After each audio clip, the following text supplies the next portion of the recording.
Hello friends, మనం ఈరోజు వచ్చేసి 28వ తారీఖు మార్చి 2021కి సంబంధించిన పేపర్ అనాలిసిస్ గురించి చూద్దాం. చాలామంది నన్ను తిట్టుకుంటారని నాకు తెలుసు. నేను ఆల్రెడీ కరెంట్ అఫైర్స్ వీడియోస్లో కూడా చెప్తున్నా. నా దగ్గర ప్రజెంట్ ఇంటర్నెట్ అనేది చాలా ఇష్యూ ఉంది. సో నేను వాడుతుంది బిఎస్ఎన్ఎల్ ఫైబర్ నెట్ అనమాట. సో మనకందరికీ తెలుసు బిఎస్ఎన్ఎల్ సర్వీస్ ఎలా ఉంటుందో. సో అందుకే బిఎస్ఎన్ఎల్ ఇప్పుడు అమ్ముకోవడానికి కానీ లేదంటే అక్కడున్న ఎంప్లాయీస్ పరిస్థితి ఎలా ఉందంటే వాళ్ళు చేస్తున్నది వాళ్ళకే ముప్పు అని చెప్పొచ్చు. అంటే ఉన్న వాటిల్లో కూడా వాళ్ళు సరిగా రెస్పాండ్ కాని పరిస్థితుల వల్ల సో బిఎస్ఎన్ఎల్ అట్టడుగున పడిపోవడానికి గల రీజన్స్ ఏంటి అంటే, మనం ఎప్పుడైనా ఒక విషయం మీద ఎస్ఏ రాయాలనుకునేటప్పుడు సో బిఎస్ఎన్ఎల్ అనేది ఒక మ్యాటర్గా తీసుకుందాం. సపోజ్ చెప్తున్నా, అంటే నా ఒక్కడే జరిగిందని కాదు, అలా అందరూ ఫేస్ చేస్తున్నారు. కాకపోతే దాన్ని రెక్టిఫై చేయడానికి ప్రభుత్వ రంగ సంస్థలకి ఎంత టైం పడుతుంది, ప్రైవేట్ రంగ సంస్థలకి ఎంత టైం పడుతుందో ఒకసారి టాలీ చేసుకుంటే ప్రభుత్వం చాలా వెనకడుగులో ఉంటుంది. దానికి కారణం ఏంటంటే ఎంప్లాయీస్కి తగినంత ఎక్విప్మెంట్ లేకపోవడం ఒకటైతే, ఎక్విప్మెంట్ ఉన్న అవకాశం ఉన్నా సరే ఎందుకు చేయాలి, ఇప్పుడు ఏం పీకిపోయిందిలే అనే ఒక ఆలోచనతో ఉంటున్నారు చాలామంది.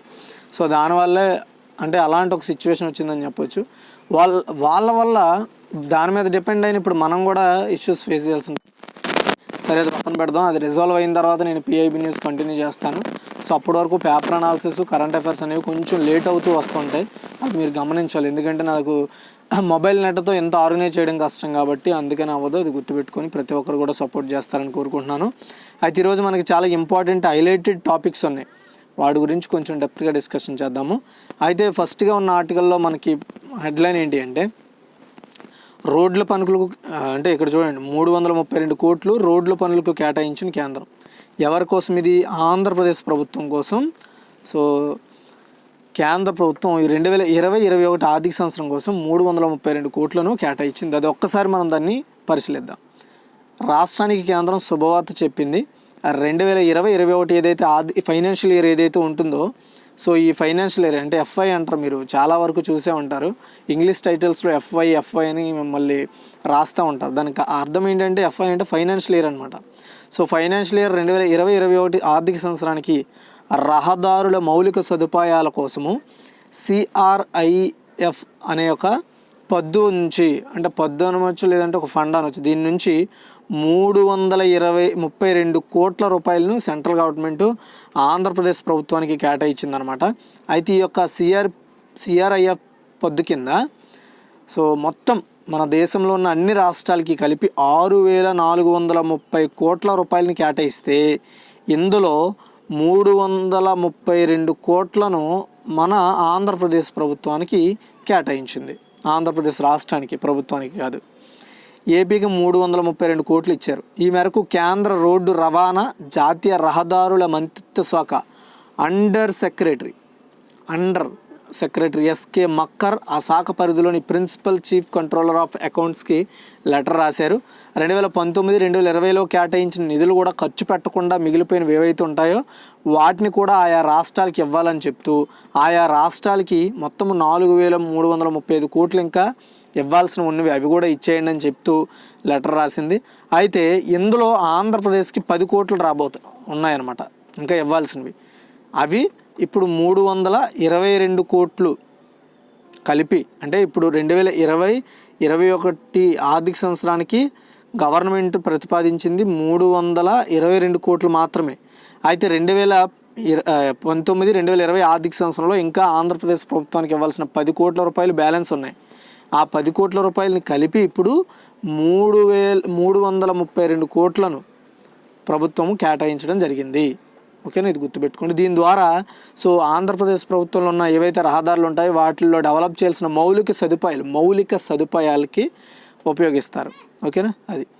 అయితే దీనికి సంబంధించిన కీ పాయింట్స్ చూద్దాం. ఆంధ్రప్రదేశ్ రాష్ట్రానికి 2020-21 ఆర్థిక సంవత్సరానికి కేంద్ర ప్రభుత్వ రహదారుల మౌలిక సదుపాయాల కోసం సిఆర్ఐఎఫ్ నుండి ఎన్ని కోట్లు కేటాయించిందంటే 332 కోట్లు. అయితే యాక్చువల్ ప్రైస్ వచ్చేసి 322 కోట్లే. అయితే మిగిలిపోయిన 2019-20 ఆర్థిక సంవత్సరానికి మిగిలిపోయిన ఏవైతే మిగతా బ్యాలెన్స్ ఉంటుందో వాటితో 10 కోట్లు కలిపి 3,032 కోట్లను అయితే ప్రభుత్వము సో కేటాయించింది. అయితే మొత్తం ఈ 2020-21 ఆర్థిక సంవత్సరంలో అన్ని రాష్ట్రాలకి ఈ సిఆర్ఐఎఫ్ నుండి ఈ యొక్క పద్దు నుండి 6,430 కోట్లు కేటాయించింది గవర్నమెంట్. అయితే 2019-2020 ఆర్థిక సంవత్సరంలో ఇంకా ఇవ్వకుండా ఉండిపోయిన మిగిలిన ఫండ్స్ వచ్చేసి మొత్తం అన్ని రాష్ట్రాలకి 4,335 కోట్లు. ఇది కూడా మీరు గుర్తుపెట్టుకోవాలి, చాలా ఇంపార్టెంట్. ఓకే, నెక్స్ట్ 4 కోట్ల ఇళ్లకు కుళాయి కలెక్షన్లు. ఇవి మనం ప్రత్యేకంగా ఇప్పుడు జల జీవన్ మిషన్ గురించి మనం మాట్లాడుకోబోతున్నాం అనమాట. సో ఈ యొక్క మిషన్ అనేది బీజేపీ ప్రభుత్వ హయాంలో ప్రారంభమైంది. అసలు దీని టార్గెట్ ఏంటి అంటే, వీళ్ళు పెట్టుకున్న ఏదైతే సంవత్సరం ఉందో ఆ సంవత్సరానికల్లా సో మొత్తము గ్రామీణ ప్రాంతాలు ఏవైతే ఉంటాయో ఆ గ్రామీణ ప్రాంతాలన్నింటికి ప్రతి ఇంటికి కూడా కుళాయి కనెక్షన్ అనేది, మంచినీటి త్రాగునీరు కుళాయి కనెక్షన్ ఇవ్వాలనేది జలజీవన్ మిషన్ కింద సో ప్రతిపాదించిన మెయిన్ టార్గెట్ వాళ్ళది. అయితే ఇందులో వీళ్ళు ఇప్పటి వరకు కూడా 4 కోట్ల కుళాయి కనెక్షన్లు అయితే ప్రొవైడ్ చేశారు అనమాట. ఓకేనా, అయితే దీని గురించి చర్చిద్దాము. ప్రతి ఇంటికి పైప్ లైన్ ద్వారా సురక్షిత తాగునీరు అందించే లక్ష్యంతో స్టార్ట్ అయిన జల్ జీవన్ మిషన్ ఓ మైలురాయిని దాటిందని చెప్పొచ్చు. ఇప్పటివరకు దేశంలో ఉన్న గ్రామీణ ప్రాంతాల్లో 4 కోట్ల గృహాలకు కుళాయి కనెక్షన్లు అయితే ఇచ్చామని రీసెంట్గా సెంట్రల్ గవర్నమెంట్ ప్రతిపాదించింది. అయితే 2024 నాటికి టార్గెట్ ఇది. జల్ జీవన్ మిషన్ యొక్క టార్గెట్ ఏంటి, 2024వ సంవత్సరం నాటికి గ్రామీణ ప్రాంతాల్లో ప్రతి ఇంటికి కూడా కుళాయి కనెక్షన్ ఇవ్వాలనేది వాళ్ళ టార్గెట్.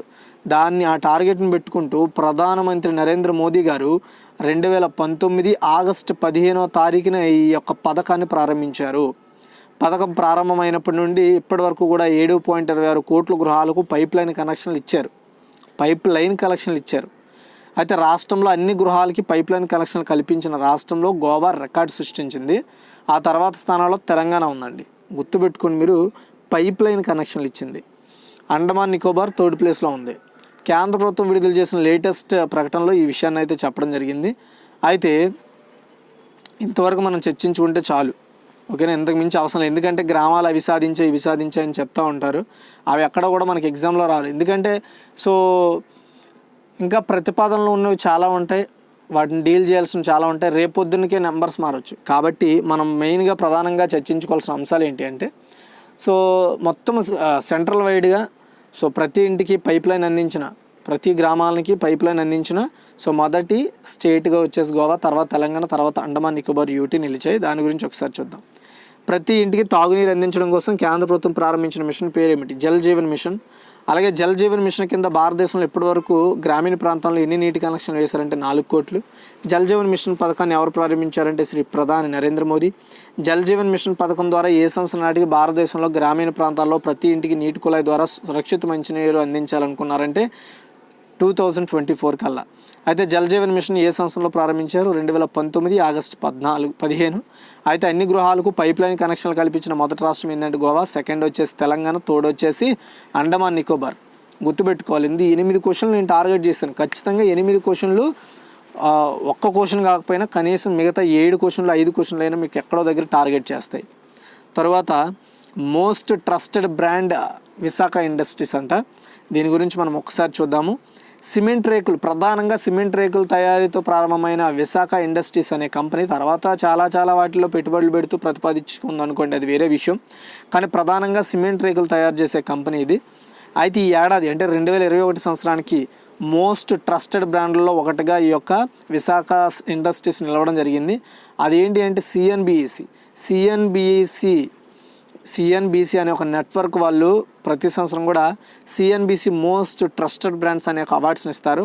అయితే ఈ యొక్క సిఎన్బిసి మోస్ట్ ట్రస్టెడ్ బ్రాండ్స్ 2021 అవార్డును ఈ యొక్క విశాఖ ఇండస్ట్రీస్ అనే సంస్థ దక్కించుకుంది. అయితే clothes, automobile, vehicles, component, food, beverages, manufacturing and FMCG వంటి 11 సెక్టార్లకు చెందిన బ్రాండ్స్కు ఈ అవార్డ్స్ని అయితే ఇచ్చారు. అందులో ఈ యొక్క విశాఖ ఇండస్ట్రీస్ కూడా ఒకటి.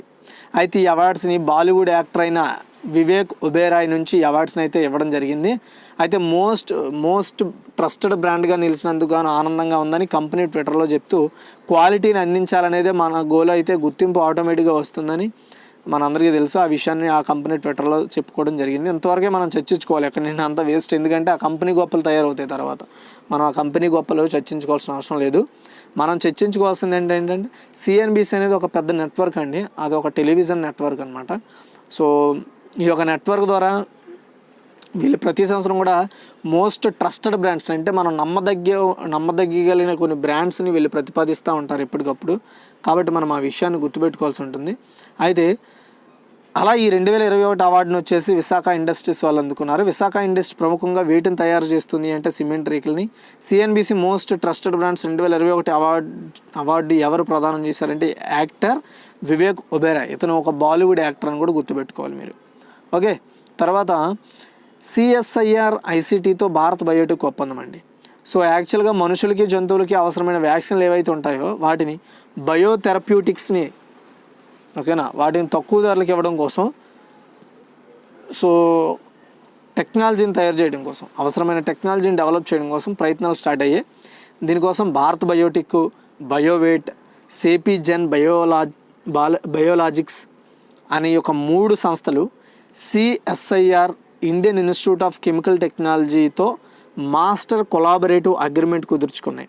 3 సంస్థలు కలిసి సిఎస్ఐఆర్ ఐఐసిటితో కలిసి సో మాస్టర్ కొలాబరేటివ్ అగ్రిమెంట్, ఇది మీరు గుర్తుపెట్టుకోవాలి, ఓకేనా. సో మాస్టర్ కొలాబరేటివ్ అగ్రిమెంట్ని కుదుర్చుకోవడం జరిగింది.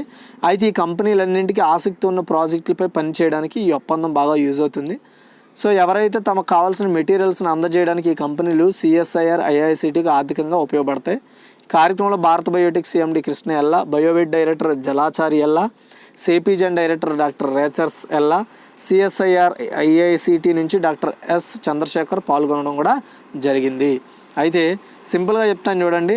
సో మనుషులకు కావాల్సిన వ్యాక్సిన్లు, జంతువులకు కావాల్సిన బయోథెరప్యూటిక్స్ని డెవలప్ చేయడానికి, వీటిని తయారు చేయడానికి అడిషనల్ అంటే కొత్త టెక్నాలజీని డెవలప్ చేయడానికి కావాల్సిన సో ముడి సరుకులను అందించడం కోసం సో సిఎస్ఐఆర్ ఐఐసిటికి ఈ భారత్ బయోటెక్ అనేవి, అలాగే మనం చెప్పుకున్న బయోవేట్, ఆ తర్వాత వచ్చేసి సేపీజెన్ బయోలాజిక్స్, ఈ సంస్థలు ఈ యొక్క సిఎస్ఐఆర్ ఐఐసిటికి ఉపయోగపడతాయి అన్నమాట. సో దీనికోసం వీళ్ళు మాస్టర్ కొలాబరేటివ్ అగ్రిమెంట్ చేసుకోవడం జరిగింది. అయితే దీనికి సంబంధించిన కీ పాయింట్స్ ఏంటి అంటే వ్యాక్సిన్ తక్కువ ధరకు అందించేందుకు భారత్ బయోటెక్తో సహా 3 సంస్థలు దేనితో ఎంసీఏ కుదుర్చుకున్నాయంటే సిఎస్ఐఆర్ ఐఐసిటి. అయితే ఐఐసిటిని విస్తరించండి అని అడగవచ్చు, Indian Institute of chemical technology, అలాగే ఎంసీఏని విస్తరించండి అని అడగవచ్చు, master collaborative agreement. Bharat Biotech CMD ఎవరు? సిఎండి చీఫ్ మేనేజింగ్ డైరెక్టర్ అనమాట, కృష్ణ ఎల్లా. కానీ ఇవి ప్రధానం ఇక్కడ అంతే. తర్వాత అతి తక్కువ వ్యయంతో అంతర్జాలం అంటే ఏంటి? మనము ఇంటర్నెట్ అనమాట. సో అంతర్జాలం అంటే ఇంటర్నెట్ అని గుర్తుపెట్టుకోండి మీరు. సో తీగలు లేకుండా అంటే వైర్స్ లేకుండా సో వైర్లెస్ ఇంటర్నెట్ని ప్రొవైడ్ చేయడం కోసం గిగామెస్ అనే ఒక కొత్త సాధనాన్ని డెవలప్ చేశారు. దాని గురించి మనం ఈ వీడియోలో ఇప్పుడు ఈ యొక్క ఆర్టికల్లో చర్చలు చేసుకుందాము, జాగ్రత్తగా వినండి.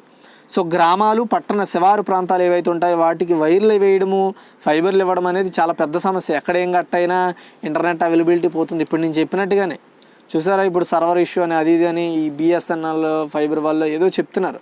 ఎందుకంటే మనం అంత లోతుగా మనకు ఆ విషయం మీద పరిజ్ఞానం లేకపోలేదు కాబట్టి మనము అడగలేము, అడిగితే చెప్పేంత నాలెడ్జ్ కూడా వాళ్ళకి లేదు. నేను కన్సల్ట్ అయిన తర్వాత నాకు అర్థమైన విషయం అనమాట, కన్సర్న్ అయిన తర్వాత వాళ్ళని. సో ఇప్పటికే ఫోర్ డేస్ కంప్లీట్ అవుతుంది, ఇప్పటికే ఆ ఇంటర్నెట్ని ప్రొవైడ్ చేయలేకపోతున్నారంటే దాని పరిస్థితి ఎలా ఉందో మీరు అర్థం చేసుకోవాలి. సరే, ఏదైనా పక్కన పెడదాం. సో దానికి భారత్, అమెరికాల నుంచి పేటెంట్ కూడా లభించిందనమాట. గిగామెస్ అనే సాధనాన్ని అస్ట్రోమ్ అనే ఒక సంస్థ డెవలప్ చేసింది. సో అయితే ఇది ఒక బ్యాక్ హోల్ టెక్నాలజీతో, అంటే ఈ బ్యాక్ హోల్ టెక్నాలజీ అనేది ఈ యొక్క వైర్లెస్ కనెక్టివిటీని అందిస్తుంది ఇంటర్నెట్ ద్వారా. అయితే దీన్ని తయారు చేయడానికి చాలా ఖర్చు, సమయం వృధా అవుతుంది. అయితే అదేం లేకుండా గిగామెష్ అనే ఒక సాధనంతో, వైర్లెస్ సాధనం ద్వారా సో దానికున్న ఒక టార్గెట్ అంటే ఇప్పుడు మన సెల్ టవర్స్ ఎలా ఉన్నాయో అదే విధమైన నెట్వర్క్ ప్రాసెసింగ్ ద్వారా సో శివార్లలో ఉండే గ్రామీణ ప్రాంతాలకి, సో గ్రామాలకి, అలాగే నగరంలో ఉండే శివారు ప్రాంతాలకి ఇంటర్నెట్ కనెక్టింగ్ అందిస్తారు. దానికోసం ఆస్ట్రోమ్ అనే ఒక కంపెనీ గిగామెస్ అనే ఒక సో సాధనాన్ని, అంటే ఒక వస్తువుని డెవలప్ చేసిందనమాట. ఇక్కడ మీకు ఫోటోలో కనబడుతుంది, ఇగోండి ఇదే అది. సో దీని ద్వారా వచ్చేసి మనము దీనికి ఉన్న పరిధి వరకు కూడా ఇంటర్నెట్ని అయితే యాక్సెస్ చేసుకోవచ్చు. ఇదే గిగామెస్ యొక్క పరికరం ఇది. సో మీరు చూడవచ్చు. అయితే సో ఈ గిగామెస్ని ఇండియాలోని, అమెరికాలోని సో ప్రొవైడ్ చేయడం కోసం ఆల్రెడీ ఈ 2 దేశాలు ఈ యొక్క గిగామెస్కి పేటెంట్ కూడా ఇచ్చాయి. అలాగే ఈ గిగామెస్ అనే ఒక ఆస్ట్రోమ్ అనే కంపెనీ యొక్క అంకుర పరిశ్రమ బెంగళూరులో కూడా ఉంది. సో అయితే బెంగళూరులో ఇండియన్ ఇన్స్టిట్యూట్ ఆఫ్ సైన్సెస్లో ఆస్ట్రోమ్ అనే ఒక అంకుర పరిశ్రమ కూడా స్టార్ట్ చేశారు. సో కేంద్ర శాస్త్ర సాంకేతిక విభాగంలోని డిఎస్టీఏబిఐ మహిళా అంకుర కార్యక్రమం దీనికి ప్రోత్సాహం ఇచ్చింది. 2018లో ఆస్ట్రోమ్ మిల్లీమీటర్ వేవ్ మల్టీ బీమ్తో కూడిన ఒక పరిజ్ఞానాన్ని కూడా డెవలప్ చేసింది. దీనికి మన దేశంతో పాటు అమెరికా నుంచి కూడా పేటెంట్లు వచ్చాయి. ఆ తర్వాత దీన్ని మరింత మెరుగుపరచడానికి గిగామెష్ పేరుతో ఒక సాధనాన్ని ఆస్ట్రోమ్ డెవలప్ చేసింది. ఓకేనా. సో ఇదంటే క్షేత్రస్థాయిలో, అంటే ప్రతి గ్రామంలో ఏ మూలన ఉన్నా సరే ఇంటర్నెట్ అందించవచ్చు. అయితే ఇది ఎప్పటి వరకు అవైలబిలిటీలోకి వస్తుందనే తెలియదు. అయితే సో గిగామెష్ త్వరలోనే తన సేవలు స్టార్ట్ చేయబోతుందని చెప్తున్నారు. ఇప్పటికే ఇది అంతర్జాతీయ టెలికమ్యూనికేషన్ యూనియన్, దీన్ని ఐటీయూ అంటారు, గుర్తుపెట్టుకోండి. ఐటీయూ చిన్న మధ్య తరహా పరిశ్రమలు ఇచ్చే ఐటీయూ ఎస్ఎంఈ అవార్డు కూడా ఈ యొక్క ఆస్ట్రోమ్ అనే కంపెనీ అందుకుంది. ఓకేనా. సో మీరు గిగామెష్ అనగానే గుర్తుపెట్టుకోండి. సో నగర శివారు ప్రాంతాలకి లేదా గ్రామీణ ప్రాంతాల్లో వైర్లెస్ ఇంటర్నెట్ కనెక్టివిటీని అందించడం కోసం గిగామెష్ అనే ఒక పరికరాన్ని సో ఆస్ట్రోమ్ అనే కంపెనీ డెవలప్ చేసింది. ఇది మీరు గుర్తుపెట్టుకోవాలి. తర్వాత కీ పాయింట్స్ చూడండి. గిగామెష్ అనే సాధనాన్ని లేదా పరికరాన్ని అభివృద్ధి చేసిన సంస్థ ఇది ఆస్ట్రోమ్. సో గిగామెష్ అనేది దేనికి ఉపయోగపడుతుంది? వైర్లెస్ ఇంటర్నెట్ని, అది కూడా గ్రామీణ ప్రాంతాల్లో ఇవ్వడం కోసం గుర్తుపెట్టుకోండి, లేదా పట్టణ శివారు ప్రాంతాల్లో వైర్లెస్ కనెక్టివిటీ. గిగామెష్ ఏ 2 దేశాల నుండి పేటెంట్ లభించింది? భారతదేశం, అమెరికా. ఐఐఎస్సిని విస్తరించండి, Indian Institute of Science, and ఐటీయూని విస్తరించండి, ఇంటర్నేషనల్ టెలికమ్యూనికేషన్ యూనియన్, అంటే అంతర్జాతీయ సో టెలికమ్యూనికేషన్ యూనియన్ అనమాట. ఓకే, చాలా ఇంపార్టెంట్. అండ్ ఫైనల్గా మనం చర్చించుకోవాల్సిన అంశము అంటే ఎడిటోర్లు అనమాట. ఇది బాల కార్మికులను పెంచుతున్న కరోనా.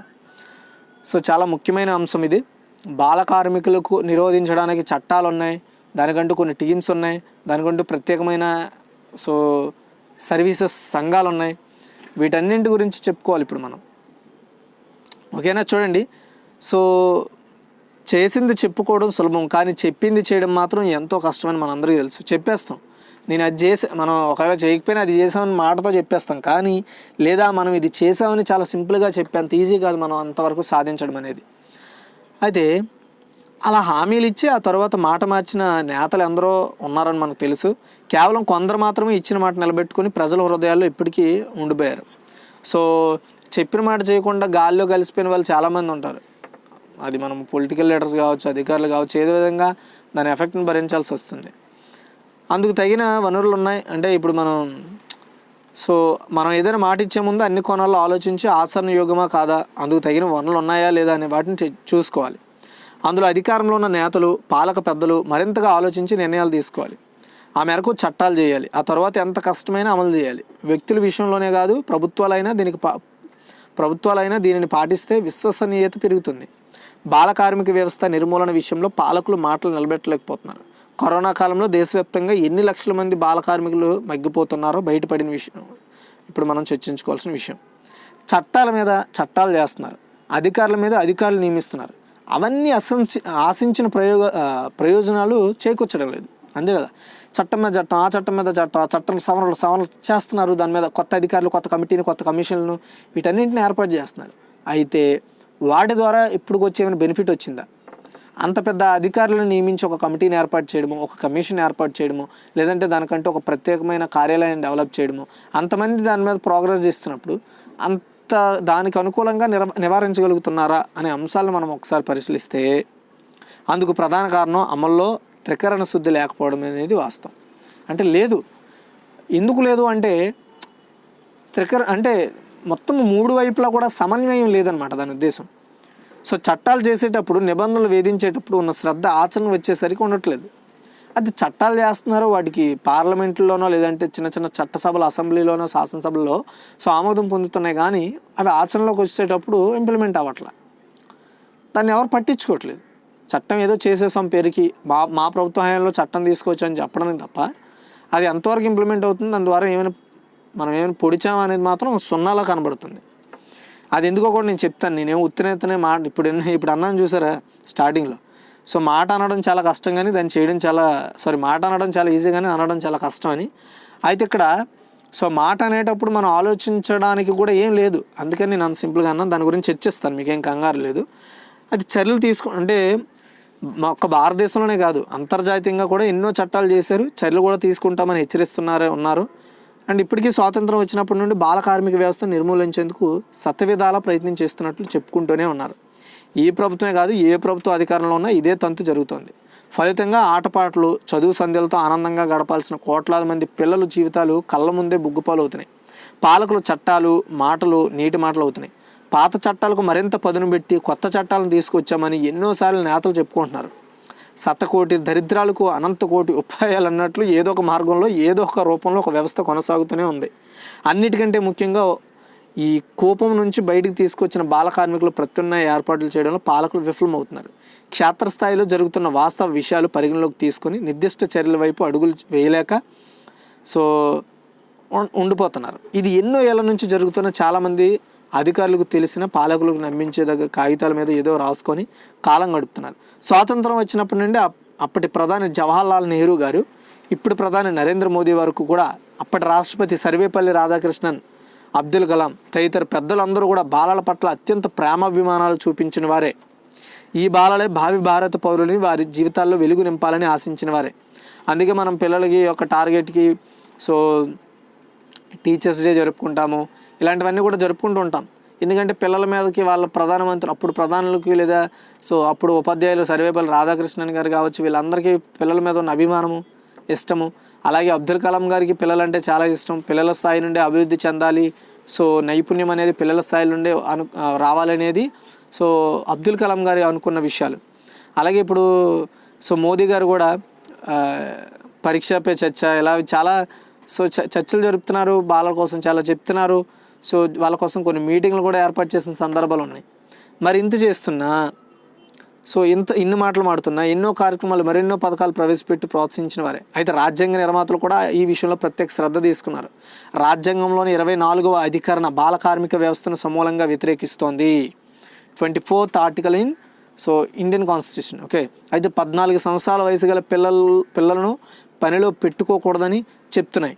రాజ్యాంగంలో 39 ఈ అధికరణ కూడా ఇదే విషయాన్ని స్పష్టంగా చెప్తోంది. లేత వయసులో ఉన్న పిల్లలను వారి వయసుకు మించి పనిలో పెట్టుకోకూడదని రాజ్యాంగ నిబంధనలు స్పష్టం చేస్తున్నాయి. అర్థమవుతున్నాయి మీకు? రాజ్యాంగంలో 24వ అధికరణ బాల కార్మిక వ్యవస్థకు సమూలంగా వ్యతిరేకించాలని చెప్తే, అలాగే 14 సంవత్సరాల వయసు గల పిల్లలను పనిలో పెట్టుకోకూడదని రాజ్యాంగంలో 39 ఈ అనే అధికరణ కూడా చెప్తోంది. గుర్తుపెట్టుకోండి, 24వ అధికరణ, 39వ అధికరణ, ఈ రెండు కూడా బాల కార్మికులకు, పిల్లలకు సంబంధించిన అధికరణలు. 24, 39. Okay, 24th 39. అయితే లేత వయసులో ఉన్న పిల్లలను వారి వయసుకు మించి పనిలో పెట్టుకోకూడదనేది రాజ్యాంగం చెప్తే, తల్లిదండ్రులు తమ ఆర్థిక అవసరాల నిమిత్తం పిల్లలను వయసుకు మించిన భారం పనిలో నియమించరాదని రాజ్యాంగ నిబంధనలు కూడా చెప్తున్నాయి. మరో ప్రక్క ప్రమాదాలకు అవకాశం ఉన్న పరిశ్రమలు, గనులు వంటి ప్రదేశాల్లో బాల కార్మికులు నియమించరాదని మరో చట్టాన్ని కూడా తీసుకొచ్చారు. రాజ్యాంగ నిర్దేశాలు, చట్టాలున్నా అంతగా ఫలితం లేకపోవడంతో వ్యవస్థలో మార్పులు రాకపోగా మరింత పెరుగుతుండడంతో 1986లో 13 వృత్తులకు సంబంధించిన 57 రకాల పనులను చిన్నపిల్లలతో చేయకూడదని కూడా ఇంకొక చట్టాన్ని తీసుకొచ్చారు. గుర్తుపెట్టుకోండి, చాలా చాలా ఇంపార్టెంట్. అయితే ఈ చట్ట ప్రకారం బాల కార్మికులను పనిలో నియమించుకునే వారిని కఠినంగా శిక్షిస్తారు. అయినా ప్రయోజనం లేదు. 1994లో కేంద్ర పాలకులు మరింత పటిష్ట చర్యలు ఆదేశించారు.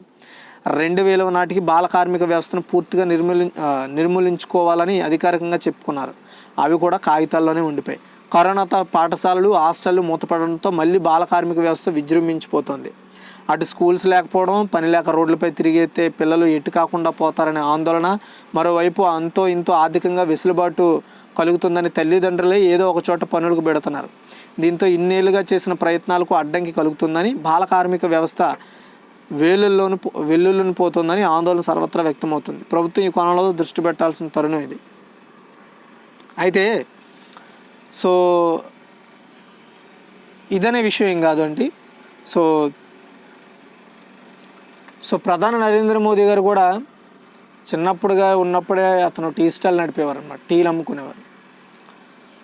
అలాగే ఇప్పుడు మనం చెప్పుకుంటున్న అబ్దుల్ కలాం గారు పేపర్లు వేసేవారు. మరి అవి బాల కార్మికుల కిందకి రావా అంటే ఎస్, వస్తాయి, నేను కాదను, ఖచ్చితంగా వస్తాయి. అయితే అప్పటికి ఇలాంటి ఒక చట్టాలు లేకపోవడం ఒకటైతే, అదొక ఎత్తు అయితే, ఇంకొక విషయం ఏంటి అంటే అప్పటికి ఆ విషయాల్లో మనం చెయ్యాలా చేయకూడదనే క్లారిటీ లేదు ఎవరి దగ్గర, పూర్తి విషయ అవగాహన లేదు. కాకపోతే అప్పుడుకున్న ఆర్థిక అవసరాలకు తగ్గట్టుగా పనిచేయాల్సిన అవసరం ఉండేది కాబట్టి అలా చేసేవారు. అయితే నాకు తెలిసినంత వరకు సిటీల్లో ఉండి మిడిల్ క్లాస్ ఫ్యామిలీలో ఉండేవాళ్ళు ఎవరైతే ఉంటారో వాళ్ళు చిన్నప్పుడు చిన్న స్థాయిలో పాలు ప్యాకెట్లు వేయడమో పేపర్లు వేయడమో అంటే బిఫోర్ 10th క్లాస్ వరకు చేసిన వాళ్ళు చాలామంది ఉన్నారు. అయితే ఇవన్నీ బాల కార్మికుల కిందకే వస్తాయి, కాదని నేను అన్నాను. కానీ ఆర్థికంగా నిలబెట్టుకోవడం అనేది అంటే ఆర్థికంగా కావచ్చు, లేదంటే పిల్లల్ని తల్లిదండ్రులు పనికి పంపించాల్సిన స్థితి ఎందుకు వస్తుంది, ప్రధానంగా మనం అక్కడ చర్చించుకోవాలి. ఫస్ట్ పాయింట్ అదే. పోనీ తల్లిదండ్రులు లేరు, మనం బతకడానికి వేరే సోర్స్ లేదు అనేవాళ్ళు పోనీ బాల కార్మికులుగా ఉన్నారనేది ఒక పాయింట్, అది సెకండ్ పాయింట్ అనమాట, అది పక్కన పెడదాము. అయితే ఫస్ట్ పాయింట్, సో పర్లేదు అంటే పేరెంట్స్ ఉండి కూడా పిల్లల్ని పనికి పంపిస్తున్నారంటే దానికి ప్రధానమైన కారణం ఏంటో తెలుసండి, మించిన ఆర్థిక భారం. ఇప్పుడు మనం ఒక వస్తువు కావాలంటే ఒకప్పుడు రూపాయికి 4 చాక్లెట్లు వచ్చేవి, ఇప్పుడు రూపాయికి 2 లేదా 1 చాక్లెట్ వస్తుంది. అంటే దాన్ని బట్టి అర్థం చేసుకోండి. ఒకప్పుడు ఇంట్లో కేవలం 50 రూపాయలు ఉంటే ఆ రోజంతా ఇల్లు హ్యాపీగా గడిచేది. ఇప్పుడు ఆ ప్లేస్లో 300 రూపీస్ కావాల్సి వస్తుంది. అంటే ఇంట్లో ఒక పెద్దవాడే పనికి వెళ్తే, అంటే హస్బెండ్ అనేవాడే పనికి వెళ్తే, తండ్రి అనే పొజిషన్లో ఉన్న పనికి వెళ్తే అతనికి ఒక 450 నిండో లేదా 300 రూపాయలు లేదా 500 రూపాయల వరకు జీతం వచ్చింది అనుకోండి. అందులో రోజుకు 300 రూపాయలు ఖర్చు పెడితే మిగతా 200 రూపాయలతో వాళ్ళ యొక్క ఆర్థిక అంటే లైక్ వాళ్ళకి కావాల్సిన దుస్తులు కావచ్చు, వాళ్ళకి హెల్త్ ఇష్యూస్ కావచ్చు, వాళ్ళ ట్రావెలింగ్ ఇష్యూస్ కావచ్చు, వాళ్ళకి మౌలిక సదుపాయాలు రోజుకి మిగిలిన 200 రూపాయలతో సాధ్యమవుతుందా, ఇంట్లో ఉండే 4 పిల్లల్ని పోషించి చదివించే స్థాయికి ఉండగలుగుతారా అనే అంశాన్ని ప్రధానంగా మనం చర్చించుకోవాల్సి వస్తుంది. కాబట్టి దాన్ని ఆ వ్యయాన్ని తగ్గించడం కోసం ఇంట్లో ఇద్దరు కూడా పనికి వెళ్ళాల్సి వస్తుంది. అంటే భర్త భార్య కూడా పనికి వెళ్ళాల్సి వస్తుంది. అంటే భార్యకి ఒక 300 రూపాయలు వస్తే భర్తకు 500 రూపాయలు వస్తుంది. భార్య తెచ్చిన 500 రూపాయలు కూడా రోజుకు పోయినా, ఎందుకంటే వాళ్ళు అసంఘటిత రంగంలో పనిచేస్తున్నారు. అంటే ఒకరోజు పని ఉండొచ్చు, ఇంకోసారి పని ఉండకపోవచ్చు, లేదా వాళ్ళు సరిగ్గా పని చేయకపోతే తీసేవచ్చు, లేక హెల్త్ ప్రాబ్లమ్స్ వస్తే వాళ్ళని పట్టించుకునే వాళ్ళు ఉండరు. వీటన్నింటికి మరి ఎవరు బాధ్యత ఇస్తాడు, ఎవరు రెస్పాన్సిబిలిటీ తీసుకుంటారు? అలాంటి రెస్పాన్సిబిలిటీ సంస్థలో లేకపోవడమే ప్రధాన కారణంగా పనిచేస్తుంది అనమాట. కాబట్టి ఇంకొంత ఎక్కువ ఉంటే మనం బెటర్ లైఫ్ని అచీవ్ చేయొచ్చు అనే ఉద్దేశంతో పిల్లలను కూడా పనికి పంపిస్తున్నారు. ఎందుకంటే వాళ్ళ ఖర్చులను వాళ్ళని గెటన్ చేసుకోవడానికి, నెలకు వాళ్ళు సంపాదించుకునే డబ్బులు వాళ్ళకైనా ఉపయోగపడతాయి సో అనే ఉద్దేశంతో పిల్లల్ని పనికి పంపిస్తున్నారు. అంటే ఇక్కడ మెయిన్ ప్రభుత్వమే సో ఇక్కడ ప్రధానంగా పాత్ర తీసుకోవాల్సి ఉంటుంది.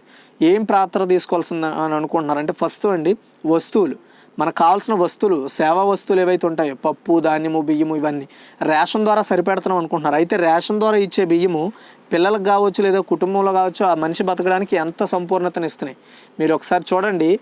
సో రైస్ మీరు ఈరోజు రాత్రి కూడా వండుకొని ఉదయంకి చూడండి, ఆ రేషన్ బియ్యం కూడా పోతాయి. రేషన్ క్వాలిటీ ఉండదు, కందిపప్పులో క్వాలిటీ ఉండదు, పంచదార ఏమో ఇస్తారు, ఉంటే ఇస్తామంటారు, లేదంటే లేదని అంటారు. ప్రతి ఒక్కరికి అందలేని పరిస్థితుల్లో ఉన్నాయి.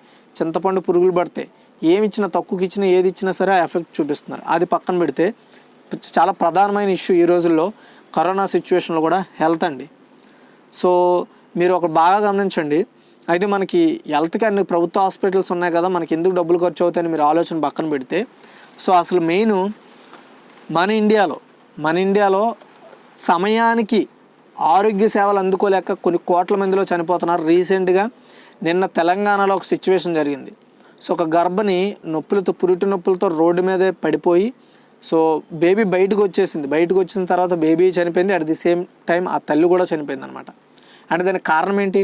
నువ్వు ఎక్కడో 200 కిలోమీటర్ల ప్లేస్లో ఒక ఊరు ఉంటే ఆ ఊరికి కనీసం ఒక ఆరోగ్య కేంద్రం కూడా ఉండదు. ఎవరో ఏ అన్నం వస్తుంది, చూసుకుంటుంది, పోతుంది. కానీ ఏ అన్నం వచ్చినప్పుడు మనం పడిపోతామా? ఏ అన్నం వచ్చినప్పుడు మనకు దెబ్బలు తగులుతాయా?